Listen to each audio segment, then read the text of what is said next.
Perkenalkan, nama saya Christine C. Safira Maufu, NIM 237041111, kelas D, Prodi Ilmu Kesehatan Masyarakat. Di sini saya akan menjelaskan 9 kriteria Hill dan ukuran-ukuran epidemiologi. 9 kriteria Hill. Pada tahun 1965, Sir Austin Barford Hill memberikan pidato presiden pertama kepada bagian kedokteran kerja yang baru dibentuk yang diterbitkan dalam Proceedings of the Royal Society of Medicine. Hill memulai pidatonya dengan menunjukkan masalah dasar yang dihadapi para anggota bagian. Dia melanjutkan dengan mengusulkan 9 aspek hubungan untuk mengevaluasi data epidemiologi tradisional. Aspek-aspek ini yang kemudian menjadi prinsip dasar inferensi kausal dalam epidemiologi, sering disebut sebagai kriteria Barford-Hill. Yang pertama, kriteria kekuatan asosiasi. Hill menjelaskan semakin besar hubungan antara paparan dan penyakit, maka semakin besar kemungkinan hal tersebut bersifat sebab akibat. Untuk mengilustrasikan hal ini, Hill memberikan contoh klasik pemeriksaan Percival Pot mengenai kejadian kanker skrotum dalam pembersihan cerobong asap. Kuatnya hubungan antara pekerjaan tersebut dan penyakit hampir 200 kali lebih besar dibandingkan pekerjaan lain. Ini menyebabkan adanya kepastian bahwa jelaga cerobong asap kemungkinan besar merupakan faktor penyebab. Sebaliknya, Hill berpendapat bahwa asosiasi kecil lebih mungkin dikaitkan dengan kontributor lain yang mendasarinya, yaitu bias atau perancu, dan oleh karena itu kurang menunjukkan sebab akibat. Yang kedua, kriteria konsistensi. Secara tradisional, kriteria konsistensi Hill ditegakkan ketika beberapa penelitian epidemiologi menggunakan beberapa lokasi, populasi, dan metode menunjukkan hubungan yang konsisten antara dua variabel sehubungan dengan hipotesis nol.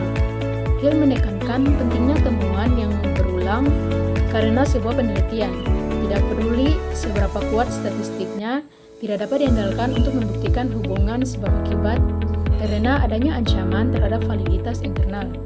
Yang ketiga, kriteria kekhususan. Hill berpendapat bahwa keterkaitan tersebut lebih cenderung bersifat sebab akibat jika bersifat spesifik, artinya paparan tersebut hanya menyebabkan satu penyakit.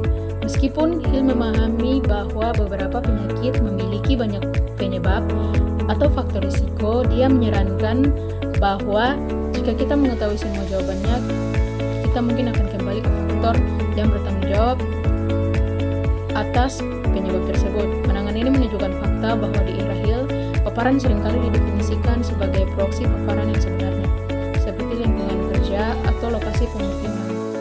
Saat ini, kami berupaya untuk secara spesifik mendefinisikan paparan bukan berdasarkan lingkungan atau kondisi seseorang, melainkan sebagai dosis sebenarnya dari suatu agen kimia, fisik, atau biologis. Yang ketiga, kriteria temporalitas.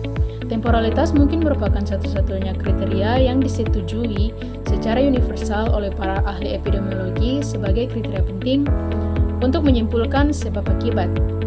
Pertimbangkan bahwa Rothman dan Greenland meskipun menemukan kurangnya kegunaan dan kepraktisan dalam kriteria lainnya, dia menyebutkan temporalitas sebagai tidak dapat dibantah.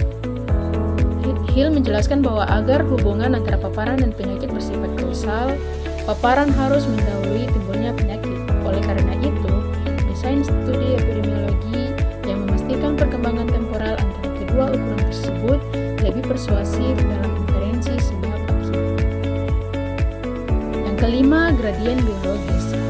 Hill menulis bahwa jika respon dosis terlihat, kemungkinan besar hubungannya bersifat sebab akibat. Menurut interpretasi tradisional gradien biologis, adanya hubungan dosis respon mendukung hubungan sebab akibat antara paparan dan efek. Dalam epidemiologi tradisional, gradien biologis yang monoton di mana peningkatan paparan mengakibatkan peningkatan kejadian penyakit. Ini memberikan bukti paling jelas mengenai hubungan sebab akibat. Yang keenam, kelogisan.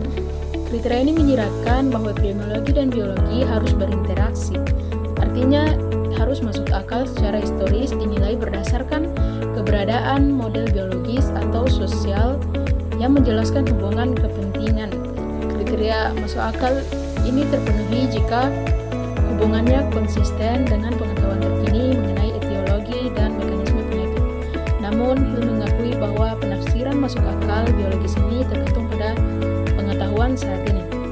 Melalui pengintegrasian kemajuan epidemiologi molekuler telah memungkinkan para peneliti untuk menjelaskan lebih banyak langkah dan paradigma paparan ke efek berkontribusi pada pemahaman masuk akal biologis untuk hubungan sebab akibat yang disarankan. Yang ketujuh, koherensi atau keterikatan. Koherensi dipandang serupa dengan masuk akal biologis, yaitu cerita sebab akibat harus masuk akal dengan semua pengetahuan yang tersedia bagi peneliti.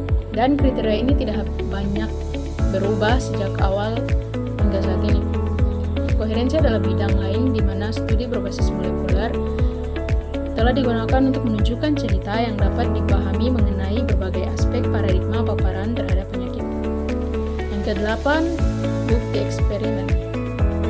Hill menjelaskan bahwa bukti yang diambil dari manipulasi eksperimental, khususnya studi epidemiologi mengenai penurunan risiko penyakit setelah intervensi atau penelitian paparan, dapat memberikan dukungan terkuat untuk kesimpulan kausal dan beberapa kasus berbagai faktor risiko, termasuk pola makan, olahraga, merokok, dan paparan bahan kimia, dan kecenderungan genetik yang dapat berkontribusi terhadap timbulnya perkembangan penyakit.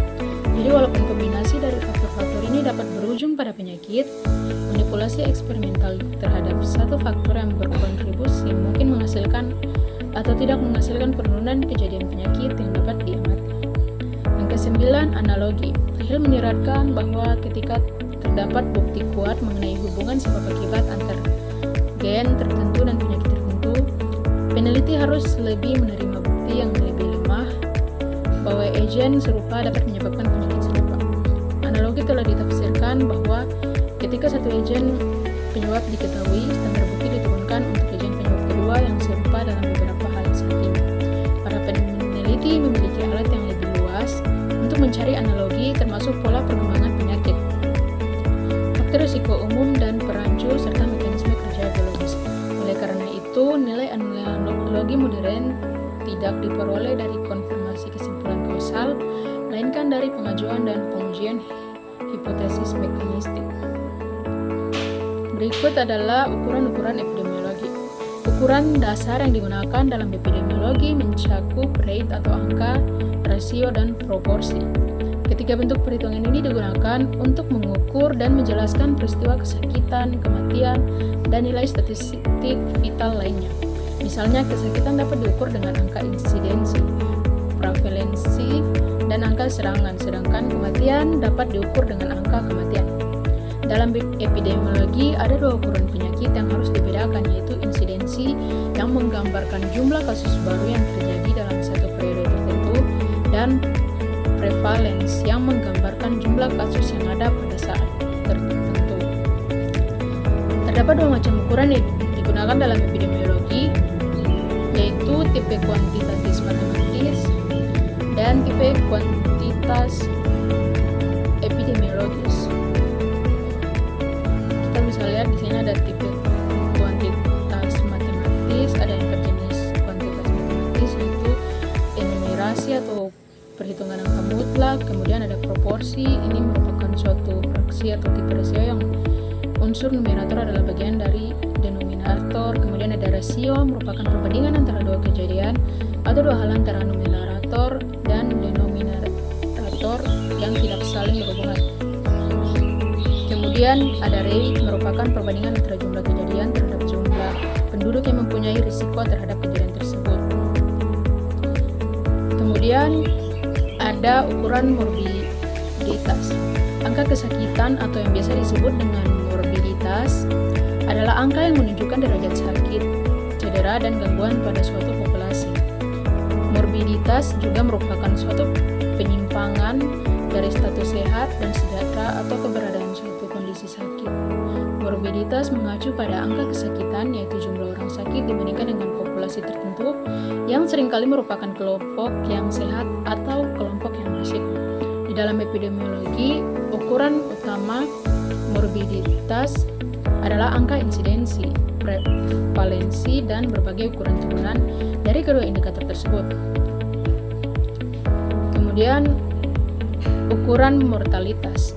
Angka kematian atau yang biasa disebut dengan mortalitas atau jumlah kematian yang terjadi dalam suatu populasi. Kematian adalah peristiwa menghilangnya semua tanda-tanda kehidupan yang secara permanen bisa terjadi saat setelah kelahiran hidup.